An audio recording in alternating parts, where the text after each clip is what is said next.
서부전선 이효승수 변호사 모시겠습니다. 변호사님 어서 오세요. 네, 안녕하십니까. 네, 어제 의청 결의문에 대해서 정말 우리 자유파 국민들이 너무너무 분노하고 있습니다.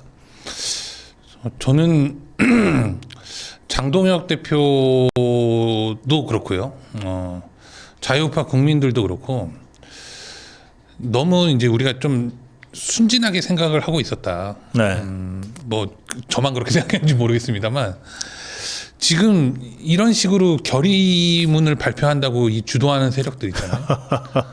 이 사람들은 자꾸 말을 뭐라 그러냐면 선거에 이기기 위해서 당의 노선 변화가 필요하다 뭐 이런 소리를 해요. 근데 사실은 선거에 지기 위해서 이러는 겁니다. 선거에 지고 그리고 나서 그 다음 장동혁 다음 체제는 내 거야라는 걸 하기 위해서 지금 이러는 거거든요. 그래요.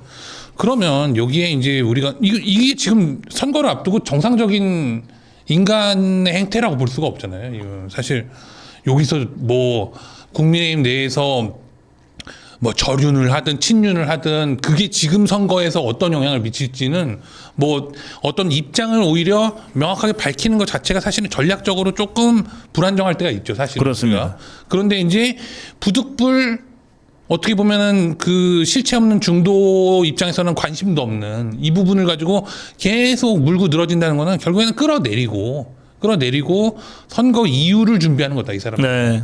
그러면은 우리 대응하는 국민들 입장에서는 어때야 되겠습니까?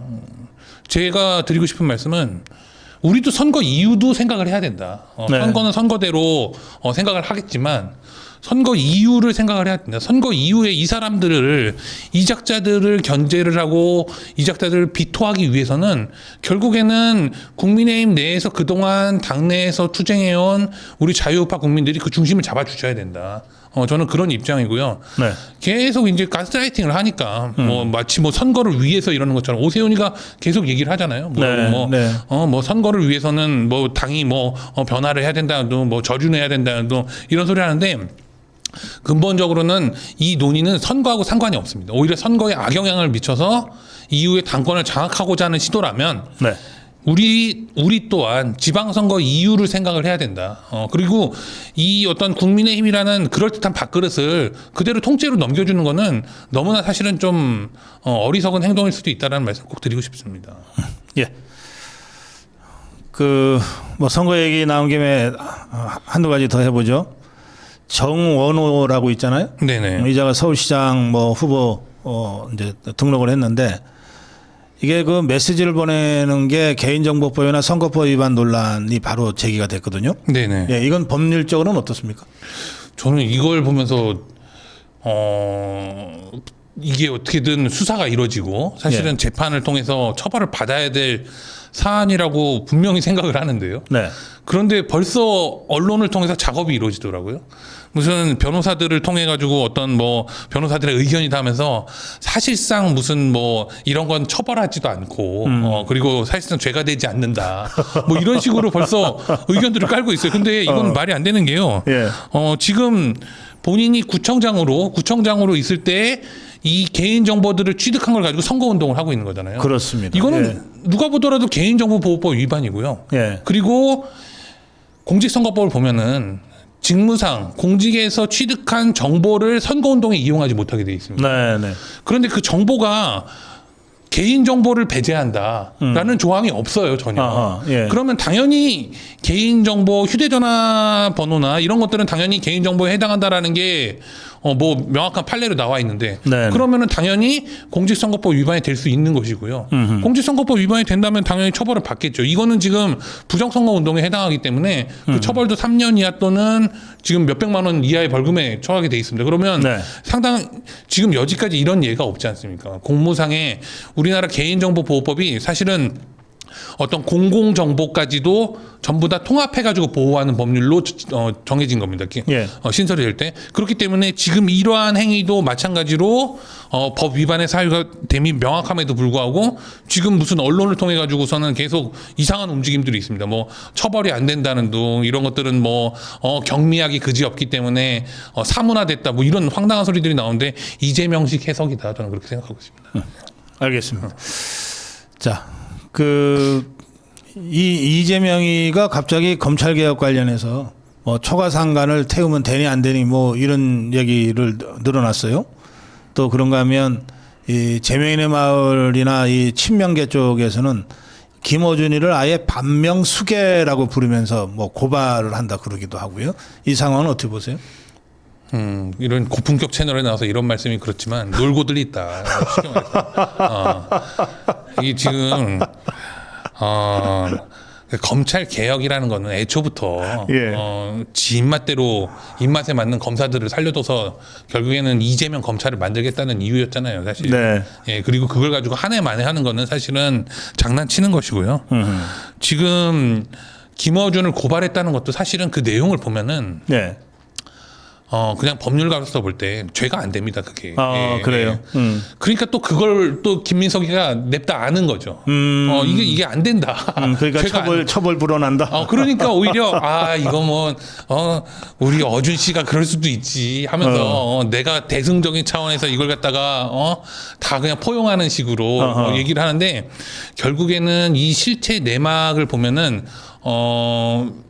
김민석이 입장에서는 지금 기다리고 있는 거죠, 사실은. 이거보다 좀 더 죄가 될 만한 걸 기다리고 있는 거고, 이런 식의 갈등이 있으니까는 김남국이가 갈등이 없다라고 얘기를 하는 거고요.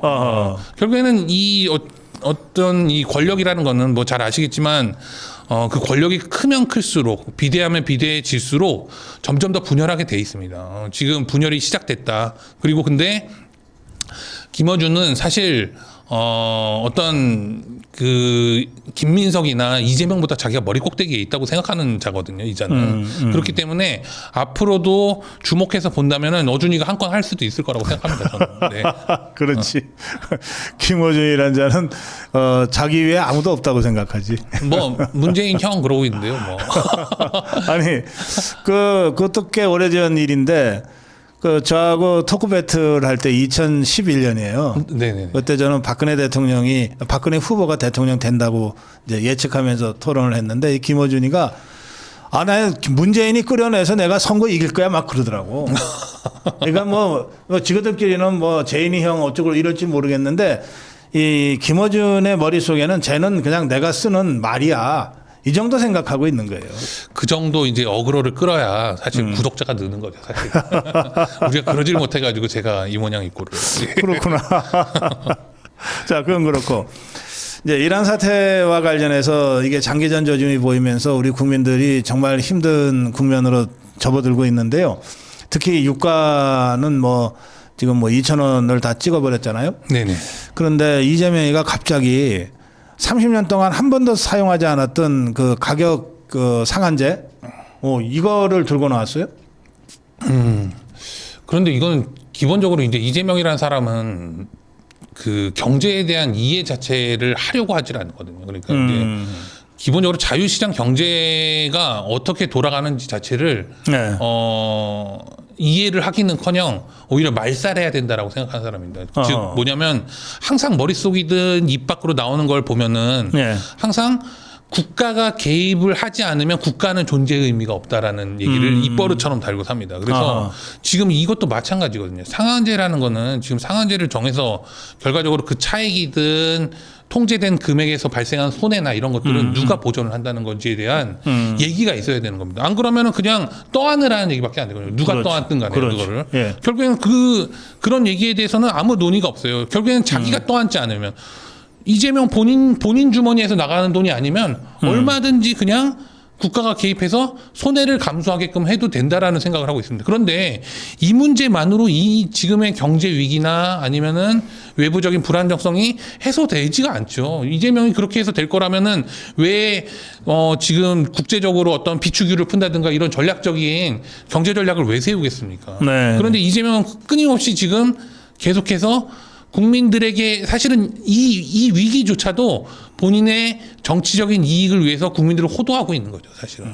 뭐 저는 이 마인드 자체가 통제 경제나 배급 경제적 마인드라고 봐요. 네. 그러니까 얼마 전에 부동산 가지고도 뭐 팔든지 말든지 이익이 될지 손해가 될지는 정부가 정하는 거다, 국가가 정하는 거다, 뭐 이런 발언들을 쏟아내잖아요. 그러면서 자기 집은 팔 때 그 금액은 지가 정하더라고요. 국가가 정해야 되는데 제가 그거는 좀 한번 생각해 볼 생각입니다. 그 본인이 이제 집을 내놨다고 하니까 예, 그 집이 시장 경제 내에서 과연 작동할 수 있는지, 그래서 이재명 집을 한번 사볼까 한번 생각하고 있습니다. 진짜로 시장 경제에 맡긴 게 맞는지 한번 확인해 보겠습니다. 알겠습니다. 예, 자 마무리 한 말씀 듣겠습니다. 어제 국민의힘의 어떤 의총 결의라고 하는 무슨 107마리의 국회의원들이 이상한 짓을 했습니다. 국민 여러분들께서 동요하실 일이 아니고요. 이자들이 이렇게 악독하게 나올 때는 우리도 악독하게 생각을 해야 되는 겁니다. 그런데 이제 말은 쉽죠. 어떻게 이제 우리가 뭐 탈당을 해서 뭐 뭘 한다, 뭐 이제 이렇게 하는 것이 사실은 우리가 투쟁이나 자유파의 어떤 국민으로서 이 투쟁 현장에서 싸워온 그 모든 것들에서 어떻게 보면 한 걸음 물러나는 그런 주변인이 되는 그런 문제도 있습니다. 사실은 우리는 정치의 주역이 되고자 하는 것이지 정치에서 주변인이 된다거나 그냥 비평가로 남아있을 사람들이 아니거든요. 네. 여러 우리 국민들께서도 그 전장에서 빠져나오지 말고 끝까지 함께 좀 싸워주시길 부탁드립니다. 네. 우리 자유단 호국단 입장문도 그거예요. 지금 저들이 저렇게 준동하는 게 국민의힘과 자유파 국민들을 분열시키고 장동혁 지도부와 자유파 국민들을 분열시키는 그 전략이다. 여기에 말려 들어가서는 안 된다. 아무리 화가 나도. 저는 분명히 말씀드리지만 우리의 우파 운동이라는 것이 끝나는 게 아닙니다. 지방선거 이후에 오히려 더 치열한 싸움이 준비되어 있을 수 있습니다. 그 전장을 우리가 지금부터 준비해야 된다. 이런 입장에서 이 상황을 이해하신다면은 우리가 그냥 뭐 독야청청 그냥 뭐 그 백면서생처럼 시골로 물러나는 어떤 선비 같은 그러한 스탠스를 취하는 것이 과연 바람직한 것이냐는 한번 생각해 볼 필요가 있다고 생각합니다. 네, 오늘 서부전선 여기까지 하겠습니다. 유승수 변호사와 함께했습니다. 고맙습니다. 감사합니다.